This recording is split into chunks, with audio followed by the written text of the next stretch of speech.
Well, if first impressions are anything to go by, this tank's fantastic. Replacement for the waffle. Well, not replacement, addition. So we'll just have a quick look through the modules and at the new Grille 15. So just to run through, I think it could look at the crew. These are the perks that I have. I think Green Thumb, you know, camo net, it doesn't enable to have vertical stabilizers or a rammer. So I think I'm running camo net, coated optics and gun rammer. I think it could benefit from clutch braking and anything that might help it fire on the move a bit better. As you'll see in the game, it's why I've done this clip, because it showcases good and bad. These are the things that I've put on it, but you can, I mean, but you don't need that. That's got 1.5 second aim time. This tank is ridiculous, so you don't really need to enhance that. You probably could put that on if you wanted, I suppose. The track protection, just that you can script it and do other things as normal. It's got 279 pen, 750 average damage. The explosive rounds are pretty decent, and that's another reason I use this clip, because it does have all the ammunition's used apart from the heat. I didn't fire any premium rounds, there wasn't any need. So 1.5 second aim time, accuracy 0.27. This thing just does not miss. It's got the longest gun on the game, 279 standard pen, 334 on the heat.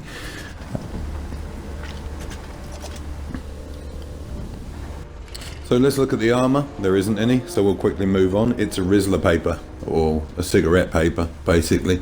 The whole thing. Just don't get shot by artillery or anything firing high explosives. You have a Panther hull, and you have probably the Death Barnes turret armour. But you do have, like I said, the longest gun in the game and 0.27 accuracy. So as long as you aim and you're, you know, you're on that target, you're more than likely to hit it. Whether you pen it or not, it's a different matter. So let's have a look at the game. So it's Ghost Town, first things first, the insignificant first 2 kills, no damage, 64 damage on a T-54, who decided to YOLO into me, the Borzig, and the Tier 9 Waffle. So it was like an 8, 9, 10 wolfpacking exercise, really, for the tanks that you can now get in the tech tree. So the next, as you can see, it doesn't have a 360 turret. It's got a 45-degree turret across the front. It's pretty quick. It moves at 60 kilometers an hour, so you can chase down mediums that are trying to run away, but don't fire at them on the move. It doesn't turn that great either. Not specifically brilliant. So I think it could benefit from clutch braking, smooth ride, anything to do with the driver to get this thing to be a bit more mobile. But as we know, the back chat doesn't turn that great, and that's really fast in a straight line. So don't auto bumper anybody, and don't fire on the move against anybody, because it just doesn't work out. You do have to actually physically stop and aim in this tank. Firing on the move is not going to happen. As you can see, the turning circle of this is probably larger than the Titanic. And again, don't fire on the move or chasing the tank.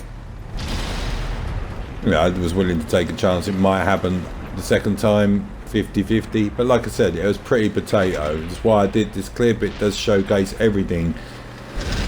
So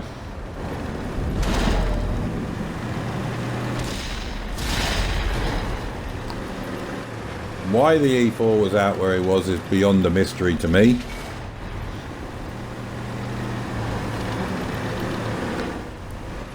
So here comes the first time you'd be able to get to see how quickly it aims. So 1.5 seconds and bang, straight through the cupola of the E4. Back up just below the ridge, so you can't shoot us back in the face, because we don't want to be hit for that. Especially if like any noobs are in the E4, they haven't loaded armor piercing, they've still got all of the explosives. And goodbye, Mr. E4.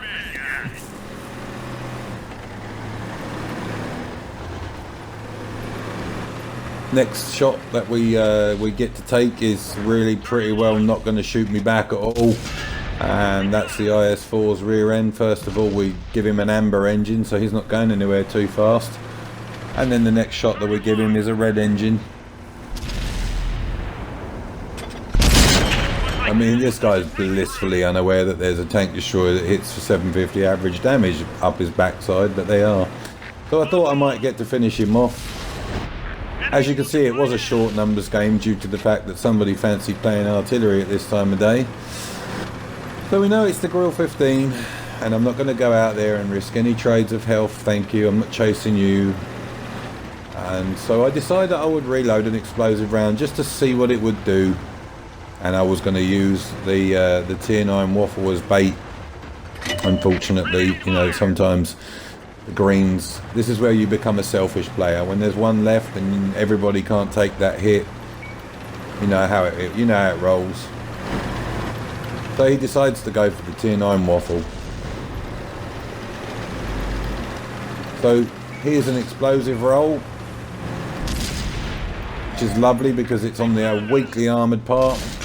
Over 1,000, 1,135 if I recall. And that's the end of the game. Still in a short numbers game, we still managed 4,800 damage.